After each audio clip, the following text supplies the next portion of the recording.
Pertempuran antara Amerika Serikat dengan Iran kian memanas, saudara. Kedua negara saling melancarkan serangan terhadap sasaran militer, infrastruktur strategis, hingga fasilitas energi di kawasan Teluk. Lantas siapa yang diuntungkan dalam pertempuran kedua negara ini? Pagi ini, saudara, akan kita bahas bersama dengan dosen Ilmu Hubungan Internasional Universitas 11 Maret Surakarta, Septianto Galan Prakoso, dan juga pengamat Timur Tengah, Hasibullah Satrawi. Selamat pagi, Mas Has. Selamat pagi, Mas Galan. Apa kabar? Selamat pagi, Mbak Nanda, Mas Has. Kabar baik. Sama-sama. Alhamdulillah. Saya mau ke Mas Galan lebih dulu. Mas Galan, kalau melihat kondisi saat ini antara Iran dan Amerika Serikat kan saling melancarkan serangan, kembali melancarkan serangan. Sasarannya adalah fasilitas atau sasaran militer, infrastruktur strategis, sampai dengan fasilitas energi di kawasan Teluk. Pertanyaannya, apa sih yang menjadi pemicu kedua negara ini terus saling melancarkan serangan, Mas Galan? Apa ada provokasi sebenarnya yang Anda lihat dari pihak lain yang tidak mau Amerika Serikat dan Iran ini untuk berdamai? Iya, pertanyaan tersebut sebenarnya juga memang menjadi rasa penasaran dari sebagian besar ini ya, pengamat atau mungkin orang yang mengikuti perang dan konflik Timur Tengah saat ini, karena memang kita selalu melihat bahwa ada satu pihak yang sangat ingin perang ini berlanjut sampai kepentingan mereka terpenuhi, sampai objektif mereka terpenuhi atau tercapai. Dalam hal ini kita lihat Israel begitu. Kalau kita langsung menuduh Israel, buktinya mana? Buktinya ketika perjanjian damai sedang dibicarakan beberapa waktu yang lalu sebelum ada MOU juga, mereka masih menyerang Lebanon yang jelas-jelas dari kacamata Iran juga termasuk front perang. Dalam hal ini Israel melanggar gencatan senjata dan juga ingin selalu memaksakan untuk kemudian advancing troops ya, selalu memaksa untuk kemudian merangsek ke wilayah Lebanon yang selama ini memang dipandang Iran sebagai salah satu front yang juga terkait dengan isu serangan Amerika ke wilayahnya. Namun demikian kalau kita hanya melihat dari segi pihak ketiga dalam hal ini Israel, saya kira juga mungkin kurang komprehensif karena kita juga perlu memperhatikan, tadi sudah disampaikan juga dari montase dan juga analisis sebelumnya, ada chicken game yang terjadi di antara dua belah pihak ini, dan kelihatannya juga karena dua belah pihak ini belum menemui adanya mutually hurting stalemate. Jadi belum ketemu jalan buntu yang betul-betul merugikan dua belah pihak. Mereka masih merasa sama-sama bisa melakukan coercive diplomasi, masih merasa sama-sama melakukan pemaksaan untuk kemudian menyerang pihak lawan, untuk kemudian memaksa supaya terms, supaya perjanjian yang kemudian nantinya bisa disepakati itu menguntungkan pihak mereka. Dan juga mungkin tambahan sedikit ya, hal-hal yang tadi juga menjadi faktor X seperti musim dingin yang sebentar lagi akan ada di Eropa, yang kemudian juga membutuhkan pasokan gas yang banyak, energi yang juga besar, kemudian juga faktor yang kita tidak juga boleh lupa ketika perang-perang yang lain juga sebenarnya seakan tersilap dari hal ini, dalam hal ini krisis Ukraina sama Rusia ya, itu juga menjadi satu konteks yang sekiranya menjadi faktor tambahan yang mungkin malah justru bisa memicu intensivitas atau apa istilahnya peningkatan serangan atau eskalasi kembali dari konflik Iran dan Amerika ini, seperti itu Mbak Nanda. Oke, tapi kalau dari Mas Has sendiri melihat eskalasinya seperti apa, Mas? Untuk yang terbaru ya, khususnya Amerika Serikat dan Iran saat ini yang kembali memanas, apakah dari Mas Has melihat mungkin ini akan menjadi perang yang lebih luas lagi? Baik, terima kasih Mbak Nanda. Selamat pagi pemirsa Kompas TV dimanapun berada. Yang pertama saya ingin update dari yang terbaru. Kalau dalam catatan saya, hari ini kita berada di hari ke-33 dari penandatanganan kesepahaman antara Iran dengan Amerika pada tanggal 18 Juni kemarin, atau di hari ke-143 dari 28 Februari di mana perang awal dimulai. Untuk memudahkan kepada pemirsa, izinkan saya menggunakan kayak semacam analogi penulisan buku. Jadi kalau kita perang ini kita anggap seperti orang menulis buku, saya secara pribadi cenderung membedakan di antara bab pertama dengan bab kedua.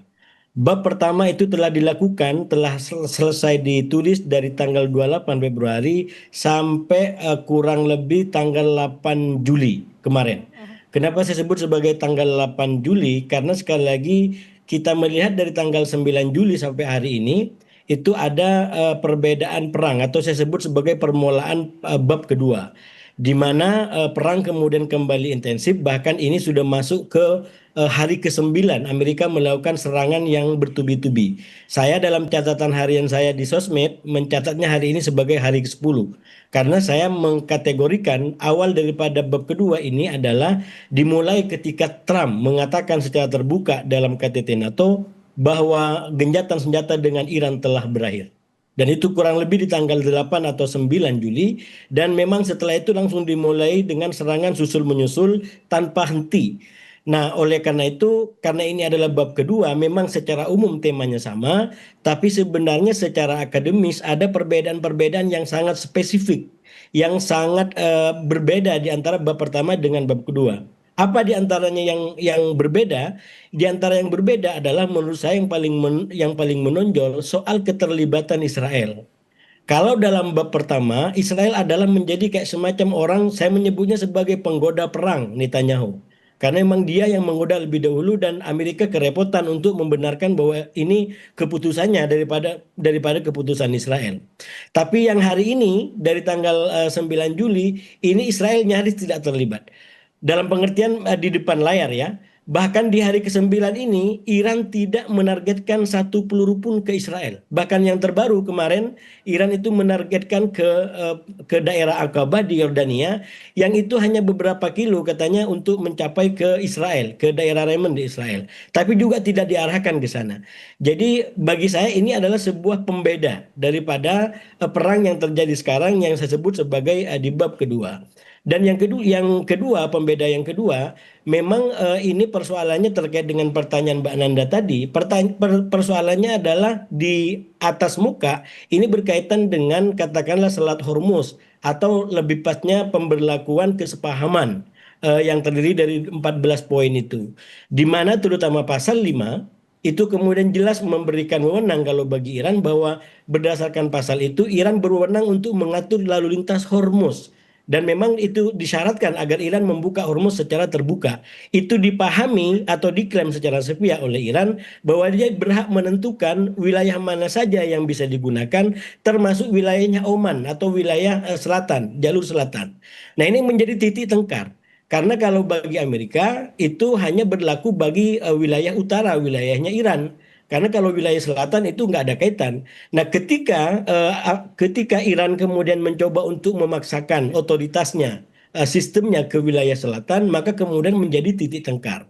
Nah, di hal lain yang sebenarnya juga menjadi persoalan adalah karena berkaitan dengan 14 poin tadi itu Amerika tidak betul-betul mengimplementasikan ketentuan untuk menghentikan semua front tadi disampaikan, terutama di Libanon. Jadi ini tidak betul-betul dilakukan. Itu yang saya bilang kalau bicara sebab secara di atas muka, di permukaan atau di atas ibarat gunung es yang muncul adalah ini soal MOU atau soal kesepahaman. Oke. Tapi jangan lupa di balik gunung itu sebenarnya ada sebab-sebab lain yang lebih besar. Mulai dari soal katakanlah trust deficit yang mereka tidak percaya ya. Lalu yang kedua dendam ya yang tidak terselesaikan. Jangan lupa serang menyerang ini terjadi dalam dua konteks yang berbeda.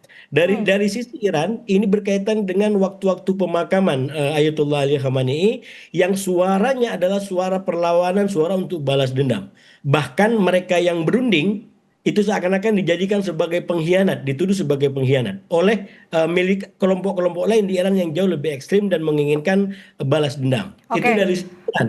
Dari sisi Amerika ini adalah terjadi ketika Trump berada di samping pemimpin-pemimpin NATO. Saya sempat mengatakan sebelumnya sebenarnya ini adalah tesnya Trump kepada NATO yang sempat mengatakan bahwa dia akan memahami Amerika dan mendukung Amerika. Apakah NATO akan turun tangan dalam perang ini? Saya mencatat sampai hari ke-10 dalam bab 2 ini menurut saya Trump belum dapat yang dia mau, walaupun sekali lagi dia kembali kepada jebakan seperti perang di bab pertama. Ini menjadi eskalasi besar-besaran, tapi kalau menggunakan bahasa-bahasa kritikus di Timur Tengah ataupun di Barat sendiri, Trump tidak punya agenda yang jelas bagaimana perang ini akan dibawa. Oke, saya menarik tadi yang disimpulkan oleh Mas Has sebenarnya dari keterlibatan beberapa hari ini, belancaran serang kembali antara Amerika Serikat dan Iran tidak ada sosok Israel di balik keduanya untuk saat ini. Tapi kalau dari Mas Galan sendiri melihatnya seperti apa, Mas? Apakah memang,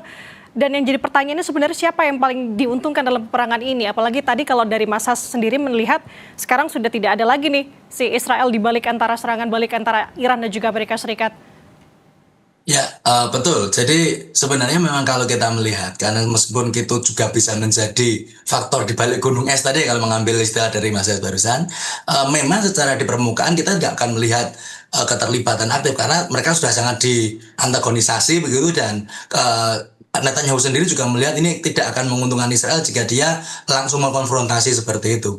Namun demikian, kita juga tidak boleh lupa ketika kita berbicara kenapa kemudian saling serang ini terus berlanjut dan konteksnya semakin mengerucut kepada mungkin personal gitu, pernyataan-pernyataan yang Trump akan meluncurkan ribuan misil, kemudian Mustafa Khomeini juga menyatakan akan membalas dendam kematian ayahnya dan lain sebagainya. Isu-isu yang kemudian semakin spesifik seperti ini justru malah kemudian bisa mengaburkan apa yang agenda sebenarnya dari perang ini. Kalau prioritas Amerika dari pernyataan yang paling anyar itu, yang paling baru, yang paling keras begitu adalah mereka akan memfokuskan untuk mengamankan suplai minyak, pasti begitu kan? Dimana ketika Iran merasa Selat Hormuz harus dikuasai atau harus dikontrol oleh Iran, dan ini menimbulkan sebuah mekanisme yang tidak bertemu di tengah, maka Amerika merasa berhak untuk menyerang seperti itu. Klaim ini yang kemudian dilihat Iran sebagai sesuatu yang salah. Nah, kalau dari pengamatan kami sendiri dalam konteks ini, justru isu yang kemudian dimunculkan itu belum pasti juga akan tetap terkurung seperti ini, bisa sangat melebar. Kita melihat saat ini pistol sedang sedang beku begitu, kalau boleh dikatakan tidak berakhir tapi beku, menunggu adanya momentum yang pas tadi, teori ripeness teori kalau dalam perbandingan ya dari Zartman.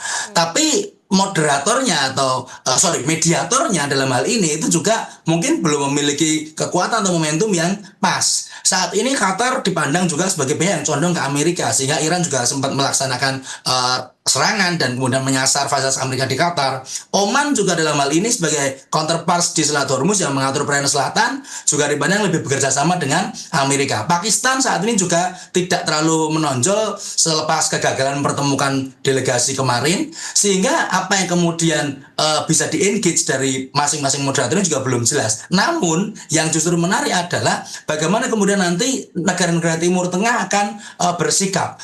Saat kita melihat ada keterlibatan Israel, beberapa negara Timur Tengah kemudian memiliki seakan memiliki satu pandangan yang sama dalam hal ini, bahwa Israel seakan ingin mewujudkan misi mereka untuk merealisasikan Greater Israel, dalam hal ini mencapai Lebanon dalam ini ya, dalam memperluas wilayahnya.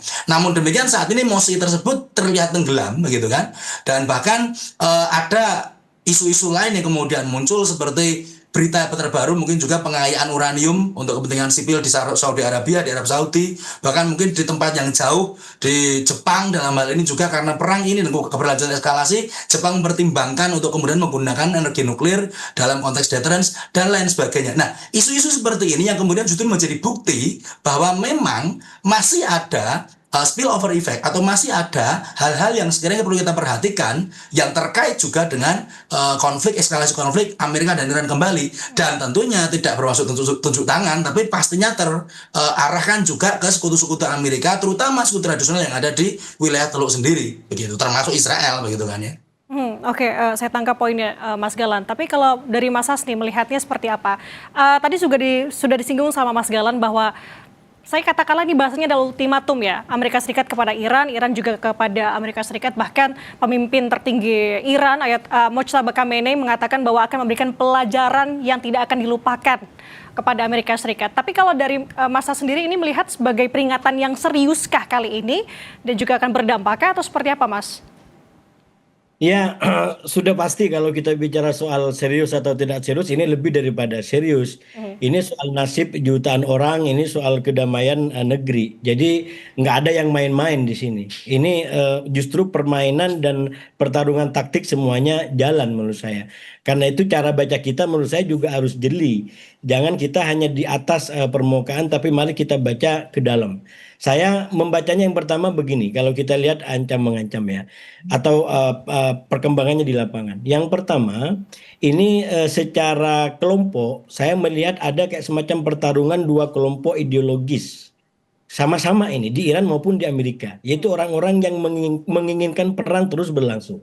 Walaupun saya katakan Israel absen dalam bab kedua ini sejauh ini, bukan berarti mereka tidak punya peran. Saya tetap yakin bahwa Israel adalah faktor di balik kebijakan perang. Cuman sekali lagi kita harus membedakan yang tampak di permukaan tidak ada Israel. Amerika tidak apa namanya Iran tidak menyerang Israel, dan Israel sampai detik ini belum menyerang Iran. Walaupun sudah mulai muncul, kalau Iran menyerang kami maka kami akan balas dengan kekuatan maksimal. Nah, tapi sekali lagi kita harus membaca tadi kepada yang lebih detail. Apa detailnya? Menurut saya melihat ini pertarungan dua kelompok ideologi perang di kedua negara, baik itu di Iran maupun di Amerika. Nah, di luar dua kelompok ideologi perang ini ada yang kita sebut atau disebut sebagai kelompok pragmatis, yaitu mereka-mereka yang menginginkan ini berakhir dengan diplomasi dan menjadi damai. Nah, saya melihat perang ini terjadi menunjukkan adanya kekalahan kelompok damai, kelompok pragmatis baik di Amerika maupun di Iran. Jadi sekarang kita sedang menyaksikan bagaimana kelompok-kelompok keras ini sedang mengambil pentas di dunia, kurang lebih nggak mau kalah daripada pentas Piala Dunia yang sudah dimenangkan oleh Spanyol gitu ya. Kita ucapkan selamat gitu. Nah, ini mereka ingin mengambil poin itu. Dan sekali lagi kalau kita baca taktiknya hampir sama, yang saya sebut sebagai perang di dalam perang atau taktik kembar identik. Ini sama-sama mereka menggunakan bagaimana memukul lawan agar lawan menyerah. Jadi malah kayak double, jadi mukul dengan cekik ya. Jadi di satu sisi mencekik lewat blokade di Hormuz, tapi di sisi lain juga memukul dengan serang menyerang secara rudal.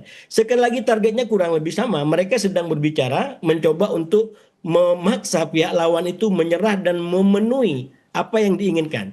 Nah, oleh karena itu agak berbeda sekali lagi memang dari bab pertama yang saya bilang, ketika Amerika juga menyerang berkali-kali, jelas dikatakan kalau Iran kembali ke meja perundingan dan menerima syarat-syarat kami, maka berakhir perang ini.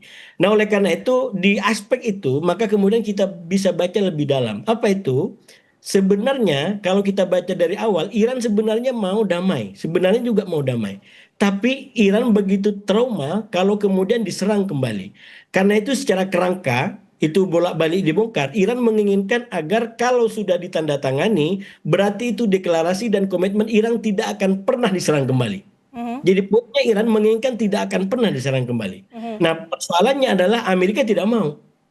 Amerika tidak mau kalau kemudian tidak menyerang kembali. Karena itu, walaupun sudah ditandatangani, Iran tidak mau melepas Hormuz.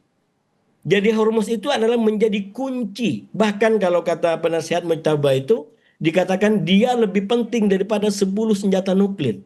Kenapa? Karena Hormuz yang akan bisa menekan, yang akan memaksa Trump untuk bisa mendengarkan dan mengikuti apa yang dimaui oleh Iran. Yaitu yang saya bilang dari awal, Hormuz adalah semacam serangan sayap dalam bentuk bola lambung yang terbukti sampai sekarang mampu untuk menekuk dan melemahkan Amerika. Oke, Dan sekarang kunciannya berarti adalah Selat Hormuz ya Mas Has. Sorry saya potong, tapi kalau tadi Mas Has juga menyinggung bahwa saat ini memang kita kembali lagi mengenai Israel. Israel memang tidak terlihat di permukaan, tapi di belakang itu mungkin ada strategi khusus. Sebenarnya apa yang ingin digapai dari strategi atau yang dilancarkan oleh Amerika Serikat saat ini? Ya, yang pertama kalau dari Amerika sendiri sudah pasti bahwa saya meyakini bahwa memang terjadi perbedaan pendekatan di antara Israel dengan Amerika. Walaupun sekarang ketika udah menjadi perang, itu adalah bagi Israel Trump adalah teman. Jadi sami'na wa ata'na kalau perang gitu. Tapi kalau sudah mau damai, itu Netanyahu tidak pernah mau. Karena sekali lagi kalau bagi Israel tidak ada yang lebih besar sekarang agendanya kecuali melumpuhkan Iran. Nah, persoalannya Trump juga berpikir kalau harus melumpuhkan Iran, dia harus menyerang seberapa banyak. 40 hari sudah dia lakukan, sekarang sudah 9 hari dia lakukan, belum ada tanda-tanda Iran mau lumpuh. Jadi sebenarnya di situ Trump jauh lebih rasional untuk kemudian untuk apa perang ini berlanjut. Karena itu dia buka opsi perundingan. Bahkan seandainya Iran mau menerima kompromi, mau kembali ke perundingan kalau bahasanya Trump, perang dan serangan akan diakhiri. Jadi jelas di situ ujungnya berbeda. Netanyahu inginnya adalah agar Iran menjadi hancur sehancur-hancurnya. Kalau bagi Trump agar Iran kompromi dan mengikuti apa yang juga menjadi kepentingan daripada Amerika. Oke. Itu kalau sisi Amerika. Dari sisi Iran, saya melihat kenapa dia tidak menyerang. Saya menduga juga karena ada kalkulasi. Jadi itu kita tidak bisa menafikan Iran juga melakukan kalkulasi. Kalau dia melakukan serangan ke Israel, maka sudah pasti perang 40 hari akan terulang. Oke, ada Artinya, perbedaan ideologi di sini berarti ya Mas Has ya. Saya tegaskan tadi antara memang ada yang berpihak untuk membuat damai, ada yang tidak mendukung ada perdamaian itu terjadi. Kalau dari Mas Galan, kita ke Mas Galan dulu. Melihat kondisi ini apakah memang sependapat dengan Mas Has? Di mana perang ini lebih didorong oleh kepentingan keamanan atau ekonomi dari sudut pandang Anda? Atau justru politik? Ya, saya sependapat dengan pandangan Mas Has, dan ini perang ini juga tiga-tiganya, Mbak. Jadi keamanan, Oke. ekonomi, politik juga. Karena kita tidak boleh lupa, khususnya dalam sektor politik ya, lobby-lobby dari Israel ke Amerika Serikat, terutama yang paling terkenal, terkemuka lah, semua orang tahu itu kan ada AIPAC ya, Amerika Israel Public Affairs Committee. Itu semboyannya aja udah jelas, Amerika is safer, stronger, and more prosperous when the relationship with Israel are ironclad gitu. Amerika itu kan lebih makmur, lebih aman, lebih mulia begitu kan. Kalau relasinya dengan Israel itu sangat kuat. Nah, konteks dalam hal ini juga diaplikasikan dalam berbagai skenario dan situasi, termasuk ini konflik perang yang ada dan juga objektif yang dimiliki Israel sendiri. Netanyahu targetnya, kalaupun toh ini mungkin pandangan pribadi ya, kalaupun toh kemudian tidak bisa menghancurkan melulu lantakkan Iran begitu ya, dia ingin salah satu yang paling dia inginkan adalah menghabisi Hizbullah, menghabisi perlawanan dari proksi Iran yang ada di Lebanon, yang selama ini memang memiliki jangkauan yang langsung bisa melukai Israel begitu kan, karena berbatasan langsung. Nah, ini yang kemudian sekiranya dipandang sebagai ancaman yang nyata, dan itulah sebabnya kenapa mereka juga terus mengorbankan untuk mengobarkan semangat untuk terus berperang begitu. Sehingga apa yang kemudian dilihat di sini adalah kita bisa lihat dari long term objektif yang ingin dicapai oleh masing-masing pihak juga. Saya sepakat sekali dengan pendapat Mas Has tadi, jadi lihatnya ke dalam, tapi juga kita juga bisa melihat artinya short term win atau kemenangan jangka pendek yang juga ingin dicapai oleh masing-masing pihak ini. Kalau dari segi Netanyahu masih inginnya supaya dia lebih aman, Israel tidak diserang dalam jangka pendek, meskipun itu juga berarti menarik pendapat atau opini negatif seperti biasa dari seluruh dunia terhadap Israel begitu, ya dia nekat-nekat saja karena dia merasa Amerika masih membacking dia. Trump yang sekarang juga menjadi pusing karena di satu sisi dia juga ingin way out dari perang ini, strateginya seperti apa. Di sisi lain antagonisasi yang kemudian dia terima dari berbagai pihak, terutama juga dari Iran, semakin tinggi karena isu kemudian semakin bercampur dengan tadi isu personal juga. Sehingga kalau dilihat ya politik, ekonomi, kemudian juga dari konteks personal bahkan ini menjadi satu hal yang sangat kompleks. Tapi memang kita bisa berharap bahwa perdamaian ya pastinya harus bisa dicapai begitu ya, meskipun saat ini jalannya agak susah selama eskalasi dan juga operasi militer ini masih berlanjut seperti itu. Tapi kalau dari Mas Has bagaimana nih? Apakah jalan damai akan kemudian nanti akan menuju ke sana, akan benar-benar tercapai, atau melihat sejauh ini malah kayaknya akan melebar atau melibatkan negara-negara di kawasan Timur Tengah? Apalagi kan kemarin informasinya bahwa Iran baru saja meluncurkan beberapa senjatanya begitu ya, menyerang di kawasan Arab Saudi begitu setelah 4 bulan terakhir ini. Dari Mas Has bagaimana melihatnya? Ya, sebenarnya kalau kita baca dari titik deadlocknya, yaitu tentang bagaimana Iran ingin tidak diserang kembali, dan satu-satunya yang bisa dijadikan pengaman bagi Iran adalah Hormuz, maka kita akan terus melihat mungkin kemungkinan deadlock yang diperpanjang. Karena sekali lagi sederhana, kalau seandainya Amerika, Israel mau menerima Iran apa adanya, saya sebut sebagai faktor baru di Timur Tengah. Walaupun sekali lagi dia kenyataannya punya senjata, tapi senjatanya kita lihat sejauh ini tidak digunakan secara ofensif sebagaimana diperlihatkan oleh Iran dan Israel, oleh Amerika dan Israel. Kalau realitas itu diterima, maka menurut saya perdamaian akan lebih mudah. Kenapa? Karena Iran, saya menduga dengan keras dia akan rela untuk melepaskan Hormuz. Dia akan rela untuk membuat Hormuz kembali kepada seperti semula. Sekarang Iran maju mundur untuk melepaskan Hormuz karena sekali lagi itu menjadi satu-satunya yang akan memaksa Amerika terutama untuk tidak berani neko-neko. Trump sudah berkali-kali mengatakan Hormuz akan kita kuasai, termasuk yang sekarang. Dia bilang bahwa Hormuz terbuka. Sampai hari ini yang benar adalah justru apa namanya klaim daripada Iran bahwa memang Hormuz dikendalikan oleh Iran, dan sampai sekarang ketika Iran bilang Hormuz tertutup, maka pelayaran di Hormuz juga terganggu. Walaupun saya secara objektif sampaikan, secara nilai Iran di situ adalah problematik, terutama di perang bab kedua ini. Kenapa? Karena ketika Iran memaksa agar wilayah selatan, yaitu yang masuk di wilayahnya Oman, ikut kemauan dia, maka itu kan sebenarnya kayak semacam menguasai wilayah orang untuk sebuah menghidupkan kartunya. Jadi kurang lebih agak sama dengan Trump ingin menguasai Greenland, karena itu akan menjadi sebuah kartu bagi dia. Saya bicara objektif sebagai sebuah nilai bahwa Iran di bagian Hormuz itu saya terus terang melihat tidak terlalu kuat, minimal kalau dibandingkan dengan bab pertama. Kalau bab pertama kan memang sepenuhnya dia adalah bertahan, dia diserang. Sekarang tidak sepenuhnya bertahan. Ini ada pertarungan. Karena sekali lagi sempat ada jeda, minimal dalam catatan saya sekarang sudah 33 hari dari 18 Juni itu ditandatangani, dan menjadi perang kembali gara-gara sengketa tafsir kalau dalam studi keislaman, studi keagamaan ya.